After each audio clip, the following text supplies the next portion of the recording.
जय हरी सखीनो. तर चला, आपण आज अस्तरचं ब्लाऊज कटिंग केलेलं होतं ते आज आपण अस्तर कसं जोडायचं ते पाहणार आहोत. तर बघा, हा आपला ब्लाऊज आहे कटिंग केलेला. हे माप आहे, साईडला ठेवून घ्यायचं आहे आपण. आणि बघा, हा ब्लाऊज आहे. तर हा समोरचा भाग आहे आपला कटिंग केलेला अस्तरवरती. तर बघा, 1.25 बाजू आपली आत आहे. तर एक अस्तर वरून आणि एक अस्तर खालून घालून घ्यायचं आहे इथं. आणि बघा, अशा पद्धतीने 1.25 बाजू आत वरच्या साईडला येईल असं ठेवायचं. उलट्या बाजूवरती आपण अस्तर ठेवायचं आहे. आणि अशा पद्धतीनं आपण हे बघा, चारी बाजूनं अशा पद्धतीनं आपण हे अस्तर चिटकावून घ्यायचं आहे. बघा, चारी बाजूनं अशा पद्धतीनं हात असा प्रेस करून आपल्याला चिटकावून घ्यायचं आहे. असा हात प्रेस केल्यानंतर काय होतं की अस्तर आपलं व्यवस्थित कपड्याला चिटकून राहतं. तर बघा, असे चारी बाजूनं अस्तर चिटकावून घ्यायचं आहे. या बाजूनं साईडून राहिलेला कपडा आहे तो आपल्याला नंतर कटिंग करून घ्यायचा आहे. तर बघा, अशा पद्धतीनं आपण दुसऱ्या पण बाजूचं अस्तर असं जोडून घ्यायचं. बघा, असा हात माझा जसा मी कपड्यावरती हात ठेवते तसंच कपड्यावरती हात ठेवत जायचं आहे. तर कपडा आपला व्यवस्थित साडीच्या कपड्याला चिटकून राहतो. साडीतला ब्लाऊज आपला एकदम असा अस्तर वेगळा आणि ते फुगलं नाही पाहिजे. बघा, मधून गळा समोरची बाजू समोर आलेली आहे. असं कट करून घ्यायचं आहे. आता दोन्ही बाजू समोर आल्या का नाहीत ते बघायचं, आपण चेक करायचं आणि नंतर राहिलेलं साईडचा कपडा आपण पूर्ण कटिंग करून घ्यायचा आहे. तर बघा, अशा पद्धतीनं हे कपडा पूर्ण कटिंग करून साईडनं घ्यायचा आहे. बघा, एका बाजूचा केला आहे मी, तसंच तुम्ही दुसऱ्या बाजूचा पण करून घ्यायचा आहे. तर बघा, आता हा पाठीमागचा भाग आहे तो पण आपण असंच पाठीमागच्या भागाला आपण अस्तरवरतीच गळा हे करणार आहेत. सेपरेट गळ्याला पायपिंग किंवा पट्टी लावणार नाही. तर त्यामुळं आपण हे बघा, अस्तरचा गळा घ्यायचा आहे काढलेला आणि कपडा खाली 1.25 ठेवायचा. 1.25वरती आपण अस्तरचा कपडा ठेवून घ्यायचा आहे. आणि नंतर टाचण्या लावून घ्यायच्यात आपल्याला. प्रत्येक ठिकाणी टाचणी लावून घ्यायची आपल्याला. एकदम प्रेस करून जसा आहे तसा कपडा ह्याच्यावर हातरून घ्यायचा आपल्याला आणि गळ्याला आपण टिप मारून घ्यायची. तर बघा, कपडा आहे माझा, कपड्याची 1.25 बाजू आहे आणि अस्तर उलट्या 1.25 बाजूला ठेवले कपड्याच्या. तर अशा पद्धतीनं आपण गळ्यावरती अशी गोल टिप मारून घ्यायची. तर बघा, थोडंसं मार्जिन ठेवून आपण ही गळा जोडून घ्यायचा आहे. तर बघा, अशा पद्धतीने मी गळा जोडून घेतला आहे. तर बघा, हा गळा माझा तयार झाला. तर अशा पद्धतीनं हा गळा आहे ना कटिंग करून घ्यायचा आपल्याला, थोडंसं अंतर ठेवून, की जेणेकरून मारलेली टीप आहे ती आपली ही कट होऊ नये. तर बघा, हा गळा मी कटिंग करून घेतला आहे आता. आणि मध्ये मध्ये हे सगळीकडं नॉच मारून घ्यायची. ती शिलाई अजिबात कट झाली नाही पाहिजे. अशा पद्धतीनं गळ्याला नॉच मारून घ्यायचे. पूर्ण गोल गळा असल्यामुळं पूर्ण गोल गळ्याला नॉच मारून घ्यायचे. हे टाचण्या बाजूला काढून घ्यायच्या. आणि बघा, आता अस्तर आहे ते उलट्या बाजूला घालून घ्यायचं आता. तर बघा, हे उलट्या बाजूला अस्तर घालून घेतल्यानंतर काय होईल की 1.25 बाजू आपली कपड्याची वरती येईल. तर त्यामुळं परत नंतर त्याच्यावरून आपण अशी प्रेस टिप मारून घ्यायची आहे. तर बघा, ह्या पद्धतीनं त्यावेळेस आपला गळा वरच्या साईडला आल्यानंतर कपडा आपला पूर्ण 1.25 वरती येणार आहे. तर अशा पद्धतीनं आपण काय करणार आहोत, गोल टिप व्यवस्थित करून मारून घ्यायचे. हळूच हाताने प्रेस करायचं आहे.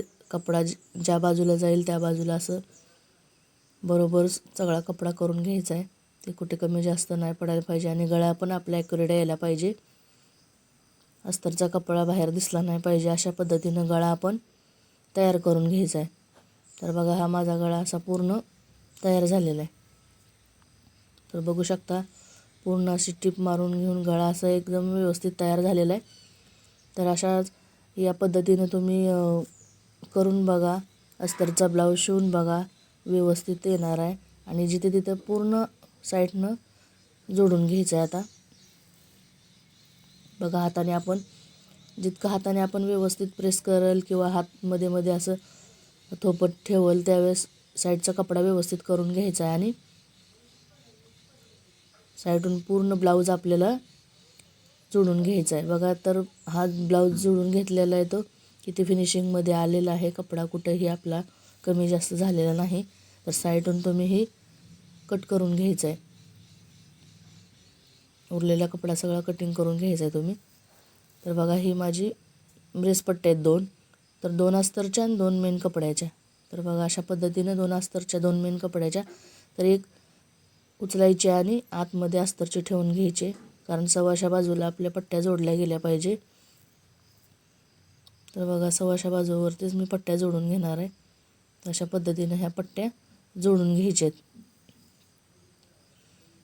दुसरी पण पट्टी आपण त्या समोरासमोर समोरचा भाग आला पाहिजे अस्तरचा.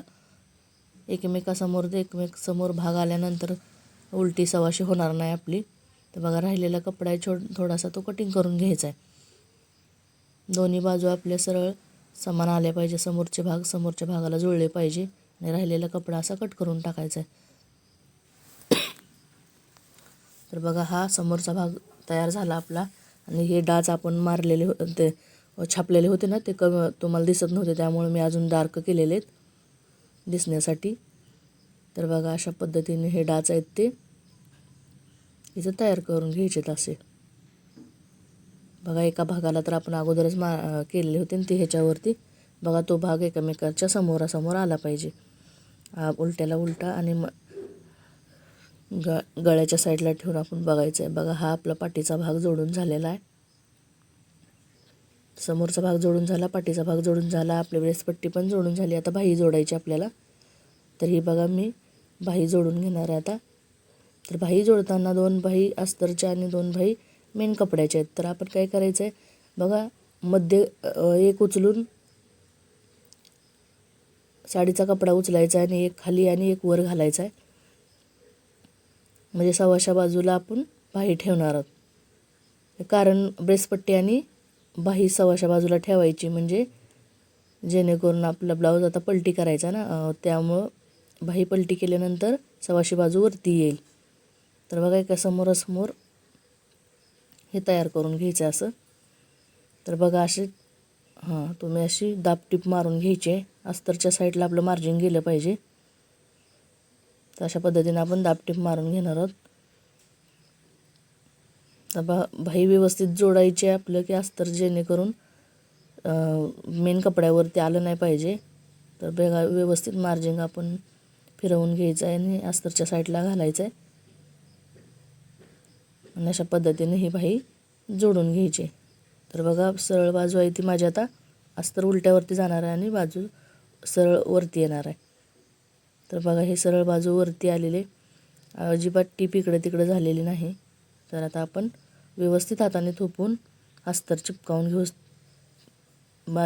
राहिलेल्या बाजूने पूर्ण अस्तर आपण चिटकवून घेणार आहे. तर अशा पद्धतीने बघा तुम्ही अशा पद्धतीनं गमनं पण चिटकू शकता. मेन खालची टीप मारून वरचं जी बाजू आहे ते आपण गमनं पण चिटकू शकतो. पण गमनं चिटकवण्यात कपड्यांना, पातळ कपड्यांना डाग पडतात. तर अशा पद्धतीनं आपण मशीनवरच याला मोठी टीप करून जॉईंट करून घ्यायची. 4 नंबर टीपनं आपण हे सगळं जॉईंट करून घ्यायचं आहे. बघा चटक्याला चटका आला आहे का नाही बघायचं. त्यामुळं समोरासमोर बाही आली आहे का नाही बघायचं. कारण एकाच बाजूच्या दोन्ही बाही होऊ शकतात. त्यामुळं जो आपण चटका दिलेला आहे तो चटका समोरासमोर आला का बघायचं. नाहीतर अस्तरवरती अस्तर आले का बघायचं, नाहीतर मेन कपड्यावरती मेन कपडा आला का बघायचा. अशा 2-3 बाजूने आपण बाही बरोबर आली की नाही बघायचं. राहिलेला भाग आपण पूर्ण कटिंग करून घ्यायचं. बघा माझी बाही सव्वाशाला सव्वाशे आलेली आहे. ब्रेसपट्टी पण समोरासमोर आलेली आहे. बघा ब्रेसपट्टी समोरासमोर आली आहे, बाही पण सरळ आलेली आहे. तर अशाच पद्धतीनं तुम्ही ब्लाऊज पूर्ण जोडून घ्यायचं आहे. चला तर मग जय हरी.